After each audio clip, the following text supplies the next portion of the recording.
and that's an interesting thing. I always ask people this: how would you know you're born in prison unless you're shown something else? See, until you're shown something else, then you see what you grew up in, and that's a hard concept for people, because people have this thing of like, well, I can't be conditioned, I can't be brainwashed. Like, but that's the thing, you wouldn't know it. Right, exactly. It's not like some movie where they're showing. It's because it's normalcy. Right. And then when you're shown something else operating, like a person says, "What do you mean a 2-year-old's cooking has a?" Because you've never seen it. When you don't know what is possible, you think things are impossible. But we don't even know what is actually possible. So I agree with you on that. A lot of times, and I'm sure some people are like, how is this going on? That's why I wanted to save Alex and even our story of how we met years ago in the precision of God. Yes. Let's talk about how Alex started and really what he was doing with CAD design. So express what he was doing, what he was working on. It's so funny. Alex, who's now 12, but he was 6 when we started working, 7 when we started working with him. And he was still trying to figure out who he is. He was still trying to figure out certain things, but he always liked to work with his hands. It didn't matter. So I asked him, I said, what do you like doing with your hands? Because he just couldn't be still. And he goes, I like building stuff. And I said, oh, really? And he goes, and I said, well, you know what I used to do? I used to build houses. I used to do this, I used to do that. And he said, I would like to do that. And so I started him off like my father started me off. He went and gave me toothpicks, or we had the popsicle sticks, and we ended up building a structure. And so all that was teaching us was straight lines, and angles, and building a strong foundation. So with that, that's kind of how it started. And then he had a story of, obviously he didn't know that there were homeless on the street, and his mother at the time when they were in California took them around, and he saw the homeless in the streets, and like every kid, because I did the same with mine, they wanted to take every homeless home, and it's like, well, that's not how it works. But unfortunately, something happened in their lives where they're on the streets, and they don't understand, well, why aren't people helping them get off the streets? They should never be on the street. So his whole thing was, I want to build homes so that everyone can have a home, especially the young kids, because going through that, he found out even in school, when he did go to school, that's another conversation, he knew that there were some homeless kids in his school.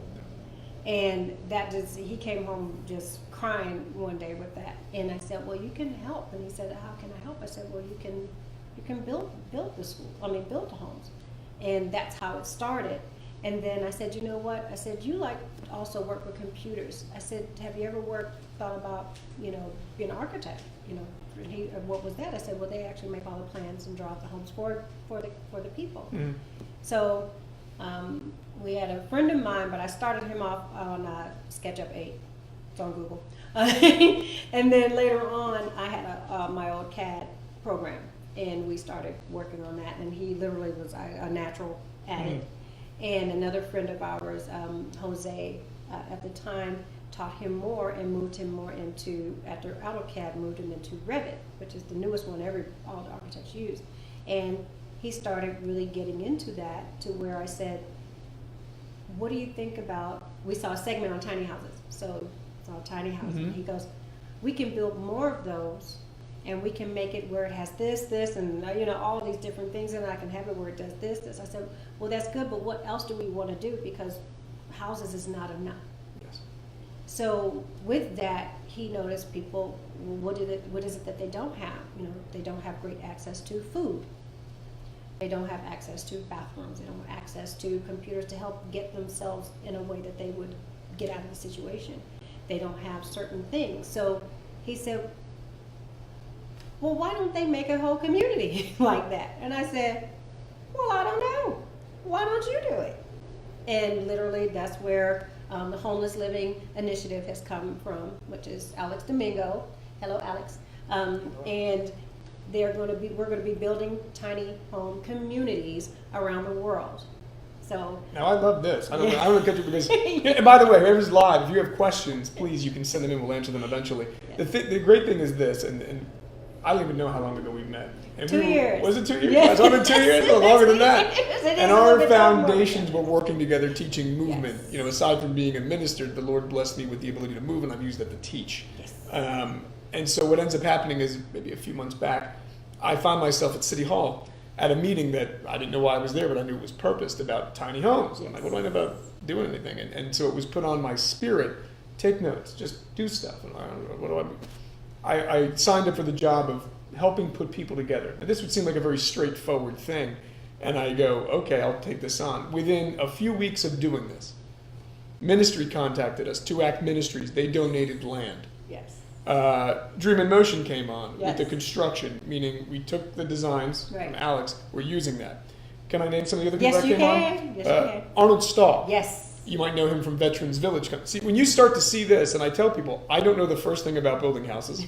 I don't know the first thing about building a community. God does. Yes. And He will put people together. And the first thing we did was dedicate this project. And we went to the City Hall of Faith Initiative. Yes. People are like, how is this happening? And I go, God. I'm just being honest with you. So we're at a point now, we've had people offer to donate labor. Yes. Most of the materials, that'll kind of work itself out. Yes. Permits, that's going to work itself out. But there's a bigger thing. See, when we make a plan, it's a small thing. We'll say, okay, I'm going to build a community. And God goes, no, you're going to build communities and you're going to do it all over the world. We can't imagine what He has planned for us. We like to think, but our imaginations are inhibited to where we can't see past a certain point. Right.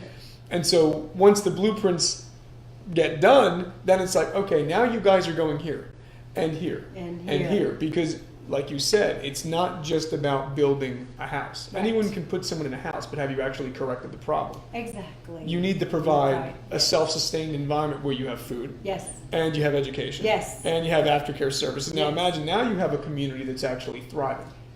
And we can learn from that because too often in the time that we're currently in, you have people that are living in communities isolated. Yes. The whole thing of community is unity. Yes. Yet in most things, it's like a solo operation. People live in their neighborhood. Who do you know in your neighborhood? And that's even now today, most people don't know their neighbors. And different from us growing up, we knew the whole block. You know. And there's been a change. It's become more of a selfish. Yes. Where it's about me. Yes. And it's like no. It's about everyone else but me. How can I help? And that's why it's amazing, but it's purpose that a child says, "Why are they homeless?" Right. We as adults have no. That's why you want to know how little we know. Have a child ask you a question, and you'll look dumb because you can try to rationalize and justify everything, but they're telling you the truth. There's no reason in this day and age people should be going without food. No. People should be going without shelter. It really people I think avoid it because it causes a point of self-reflection where you have to admit, wait a minute, I'm accountable. Yes, we all are. Yes. But the moment that we do that, we're humbled and say, now I can get involved. Now I can take that responsibility. Yes. So moving forward with the project that he's working on, because I know he's excited, how do we foresee this going in the future? Just what we've kind of put out there. I'll let you continue with your story. I mean, interrupt, I get a little crazy. It's so funny. I know we talk a lot. Lance and I have become, I guess, confirmations for each other on a lot of things. Even from the same thing, take it back a little bit. We both were told to give up our places. Yeah. You know, we were both told Philippines. We were both told July. You know, and even up to recently, fasting. Yeah, and I'll stress something because not everyone. Some brothers and sisters might know what we're talking about but some people go, "What are you guys talking about?" The whole concept, and this is the thing where people have been taught about God. Yes. And the thing is actually having a relationship. Yes. And that's through Jesus. Yes. And so when we hear things like the Father, the Son, and the Holy Spirit is God's Spirit. And so when you're getting these confirmations in your spirit, people go, "How do you know that you're actually hearing this?" Because you have someone else to confirm it. Yes. See, I realize when I hear something, I'm like, I'm not going to listen to that. But when another person who you haven't spoken with comes up and goes, "Hey, we're leaving in July," and you go, "Yep, that's my month," and we're going to the Philippines. Yep. Yes. So this is how this works because it sounds like magic to people, but again, we don't know what's actually possible. Exactly. So when we see these things, it becomes normal. To other people, they're thinking, "What's going on? Is it magic?" No, it's not magic. It's the Holy Spirit. Exactly. So, but yes, the confirmations, it's an amazing thing when you can move forward and say, wow. Number one, God's paying attention. Yes. He's listening. He sees everything that's going on. And much like in our lives, He's there. The thing is this, we're the ones that have turned our back. But listen, I was the worst person I know. Yeah, so I always tell people, no matter what you've done in your life, salvation is at It's open for you. Don't let anyone ever tell you, well, no, I messed up too. Listen, I broke all the commandments multiple times. And when you realize, wait a minute, if at any point I would have passed away during this, I'd be going to hell. That's the truth. Because it's humbling. It is. Yes, it's a humbling experience, and you go, even through all that, he woke me up. And that's what we're going to get into your testimony. We'll come back to Alex, which is, let's talk about when, God's always been there, but when did you get that wake-up call of, wait a minute, now I understand where I'm at? It's funny, when I was a teenager, I'm not going to tell you how old I am, but when I was a teenager, I was really, I immersed myself in the Spirit to a point to where I was told to do a fast, and I got close. I was going for the 40 days and 40 nights, 40 days and 40 nights, and I did 24 straight water. And the enlightenment that you got through this showed me a lot. Okay, for a 17-year-old, that was way too much, let's put it that way, because it's a lot. And to be honest, from there, after I got that vision, I ran from it, because I was told at the end of it I would be a mother of all nations. Now, you say that to a 17-year-old, a mother of all nations, that you went to the flesh as opposed to spiritually. That's going to be confusing. That would be very confusing. I was like, I'm not doing that, and I literally ran for some years. So, fast forward till now, the understanding is my whole, or I should say, the whole program, the whole process of what Dream Emotion is and what it does and who we're around. We are extremely diverse, which came to the understanding, children of all nations, all nationalities.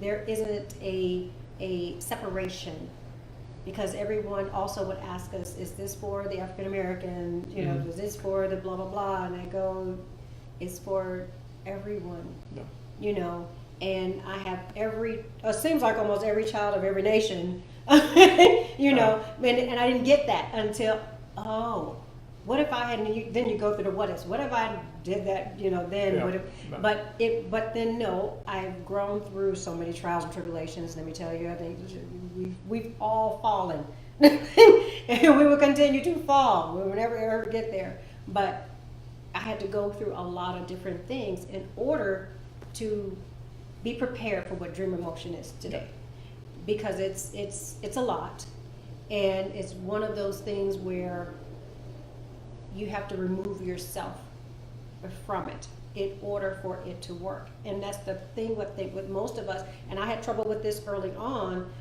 is it me, my thinking, or is it is it spirit? And I have to continue, always go back, and after a while I said, I'm not moving until you show me something, that it's you, that it's, and it really got to that, because you don't ever want to mess up. You don't ever want to mess up with daddy. And you start seeing that, you're like, even when, and this is you're like, I can't do this without Jesus. Yes. I don't care how much you know. People are like, I'm like, because you realize whenever you're just trying to do stuff yourself, like I can tell you how to make a grilled cheese sandwich. Right. Outside of that, I'll mess up, and so you start saying, I'm going to wait. Yes. It's amazing, because you see the process of correction is meant to help. People don't understand trials and tribulations where it strengthens you. It's like anything else. You're not going to get stronger looking at a gym. You have to actually go in there and train. So it's the same thing of your faith. If your faith is never tested, you honestly yourself don't know where you stand until it is. And that's why trials and tribulations come, to strengthen us. And then the whole world can say you're crazy. I'm like, well, that you have a nice day. I know what our Father's doing. Yes. And so it's a very interesting point to where, as we begin to walk, we say, show me. God, because now I understand your way is better. I don't know. Yes. I'm assuming, because there's stuff that we've, I'm sure, asked for a prayer, would have killed us. Yes. People, well, I didn't get that Lamborghini. And then you look back 10 years, you're like, thank you for not giving me that. Because again, we honestly, we're children. Yes. We don't know we don't know if we're hungry, thirsty, tired, and we're just asking for stuff. And he's like, be patient. Exactly. I know what you need. Yes. You're asking for what you think you need, but you want. Yes. And it changes, but it's a renewing of your mind. Everything starts to change, and that's why he'll give you the desires of your heart, because your heart changes. Exactly. And that's a very pointed point. A lot of people don't understand that part. And it's okay to want the mansion, it's okay to want that, but what is it that you're willing to give in order to receive that? Mhm. And it can't be fake, because he knows fake. No. You know, it has to be extremely genuine.